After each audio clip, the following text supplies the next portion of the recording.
Čekaj da ponovim. Ja sam Sara, učenik 4. razreda. Čekaj. Okej, može.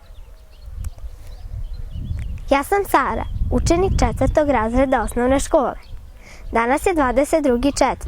Dan planete Zemlje. Naše planete. Nije dobro. Ne. Jer mogu ponovo. Ja sam Sara, učenik 4. razreda osnovne škole. Ovo je moj školski rad povodom dana planete 22.4. To jest danas.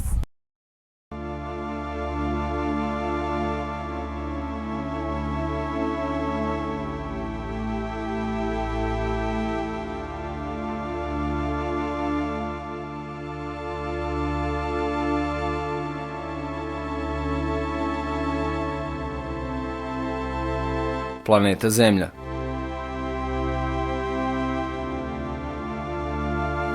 Površina planete Zemlje iznosi 152.097.701 km.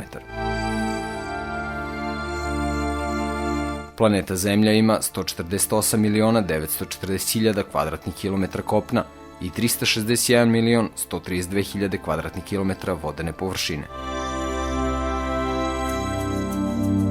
Po udaljenosti je treća planeta od Sunca, centra galaksije. Teorija tvrdi da je planeta Zemlja nastala pre oko 4,54 biliona godina od prašine i gasova koji su ostali kao višak pri formiranju Sunca. Prilikom oblikovanja planete ispušta se mnogo gasa i u kombinaciji sa vulkanskim aktivnostima formira se atmosfera u kojoj se nalazi mnoštvo vodene pare koja se u obliku kiše vraćala na površinu. Pola miliona godina je trajao proces formiranja uslova za začeće života. Uticaj Sunca i proces znan kao fotosinteza proizvode kiseonik i oko planete u gornjoj atmosferi se stvara ozon.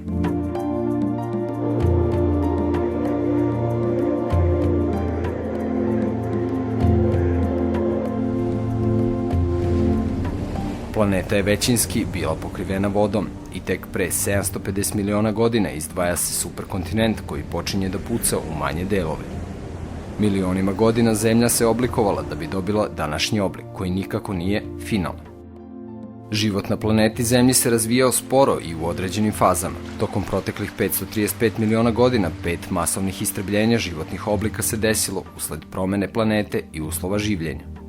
Poslednje masovno istrebljenje se desilo pre 65 miliona godina, kada je prema teoriji naučnika udarila ogromna kometa u planetu Zemlju. Tada su nestali dinosaurusi, najveća živa stvorenja koja su vladala planetom Zemljom.